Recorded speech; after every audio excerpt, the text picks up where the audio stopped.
এখানে না বেসন, না চালের গুঁড়ো, না ময়দা, না আটা, না সুজি, খুব সহজেই এই একাদশীর দিনে এরম যদি নিরামিষ চপ বানানো যায়, পেটও ভরবে, তার সাথে ঝাল ঝাল তো পেটও ভরবে, মনও ভরবে। দেখুন কীভাবে এই চপগুলো করছি, দেখুন আর কতটা ফুলছে। দেখুন দেখুন চপগুলো কী সুন্দর ফুলে উঠেছে। এবার উল্টে পাল্টে দেবো,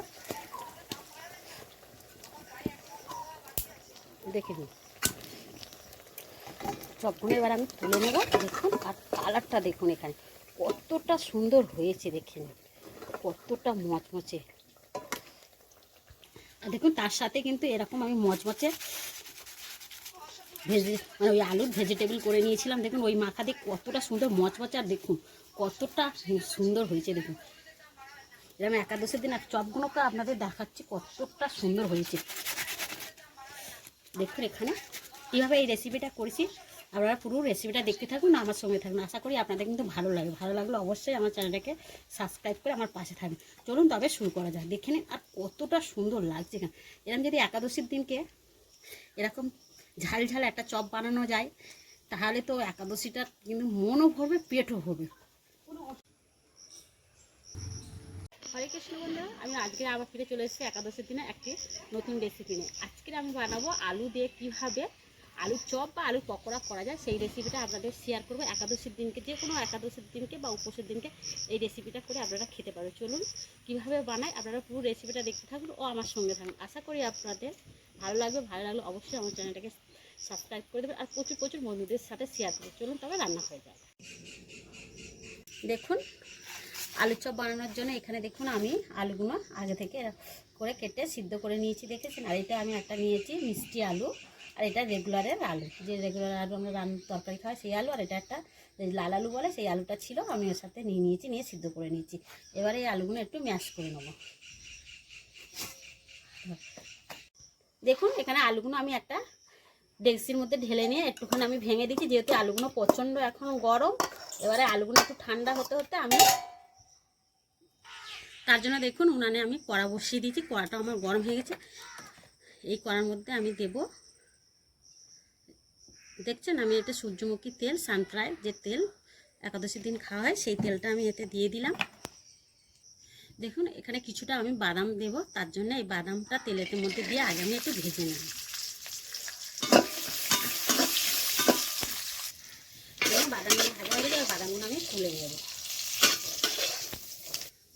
দেখুন বাদামগুলো তুলে নিয়েছি। এবার এখানে আমি কিছু শুকনো লঙ্কা, এটা আমি কিন্তু কাঁচা লঙ্কা শুকনো করে নিয়ে রেখে দিয়েছিলাম, এই শুকনো লঙ্কাগুলো আমি ভেজে নেব। যেহেতু চপে একটু শুকনো লঙ্কা দেবো। দেখুন এখানে আমি কিছুটা কারি পাতা কুচিয়ে নিয়েছিলাম, কিন্তু এই কারি পাতা কিন্তু একাদশীর দিনকে আমাদের যে প্রভু আছে উনি বলেছে কারি পাতা খাওয়া যায়, তার জন্য আমি এখানে কারি পাতা কিছুটা এক মুঠো নিয়েছি। কারি পাতাটা একটু ভেজে নেব।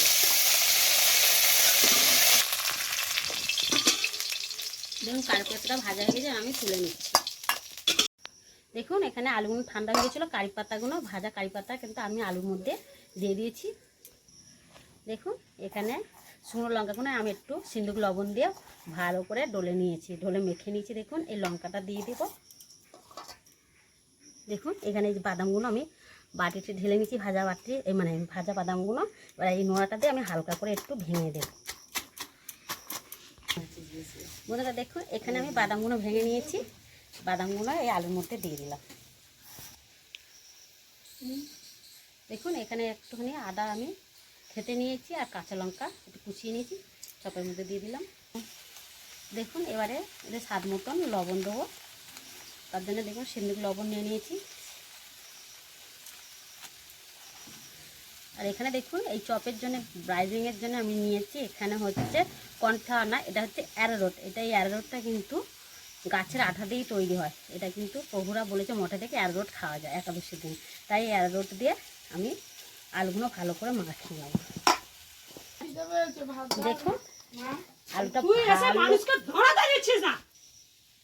দেখুন এখানে আলুটা আমি ভালো করে মাখিয়ে নিয়েছি। এবারে হাতটা একটু পরিষ্কার করে আসবো। এই হচ্ছে না, দেখুন এবারে হাতটা পরিষ্কার করে একটু হাতটা আমি তেল মাখিয়ে নিয়েছি। এবারে আলুর মধ্যে থেকে একটু যে যেরকম করবে সেরকম নিয়ে একটু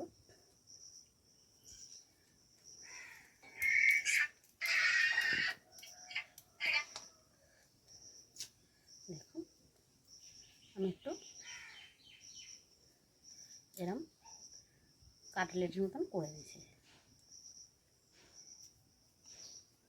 আমাদের চ্যাপটা করেছে, আপনারা আপনাদের পছন্দ মতন ডিজাইন করে নিতে পারেন।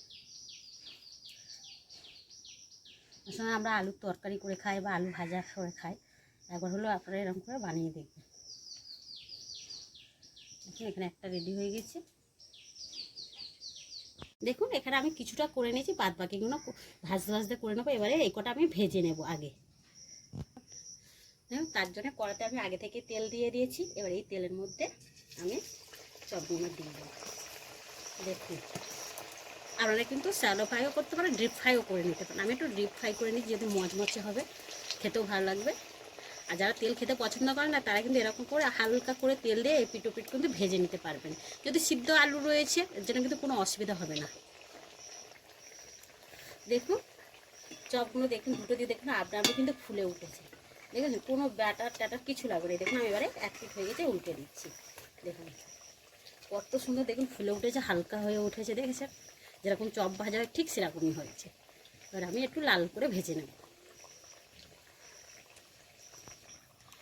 দেখুন আমার দুটো চপ এদিকে ভাজা হয়ে গেছে। দেখুন আর কালারটা দেখুন কত সুন্দর এসছে, কেউ দেখলে বুঝতেই পারবে না এটা মানে একাদশীর দিনের যে চপ না, আলু বাজার থেকে দোকান থেকে কেনা আলুর চপ। দেখেছেন কতটা সুন্দর হয়েছে দেখুন।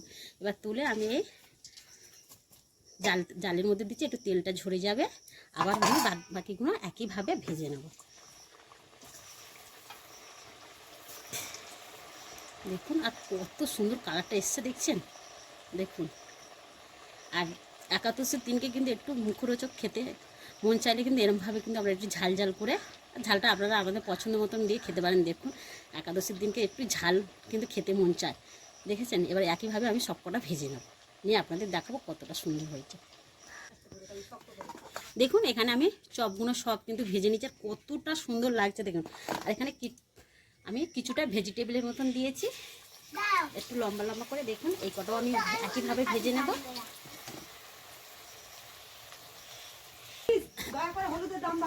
দেখুন কত সুন্দর দেখুন হয়েছে। দেখুন একটু কিন্তু ফাটেনি বা ভেঙেও যায়নি, তেলের মধ্যে মানে গুঁড়ো হয়ে যায়নি। দেখেছেন কতটা সুন্দর হয়েছে দেখুন। দেখুন এবার এগুলো ভেজে তুলে নেব। দেখুন সব কটা আমার ভাজা হয়ে গেছে, একইভাবে আমি তুলে নিচ্ছি, এই তেল ঝাড়িয়ে নিচ্ছি। দেখুন চপগুলো ভাজা রেডি হয়ে গেছে, নিয়েও আমি চলে এসেছি। এবার আমরা খাবো, যদি একাদশী করা রয়েছে সারাদিন। এবার আমরা এটা বিকেলবেলা ঝাল ঝাল দেখে নিন। এখানে আগে বাবু চলে এসছে। বাবু আগে তুমি একটা খেয়ে দেখো এটা কিসের চপ। আর দেখুন কতটা মচমচ হয়েছে দেখুন, দেখে নিন দেখে নিন খাবলে দেখুন কতটা যেরকম মানে দোকানের থেকে চপ বা আমাদের বাড়িতে চপ ভাজা হয় ঠিক সেরকমই হয়েছে। আর এটা কিসের চপ? কিসের চপ বলছি বাপি? আলুর চপ, কিন্তু আলুর মতো না, খুব সুন্দর হয়েছে। ছোট বাপি কই? ছাড়টুকু বাপি ঘুমাচ্ছে, সে উঠলে তো তার দিতে হয়।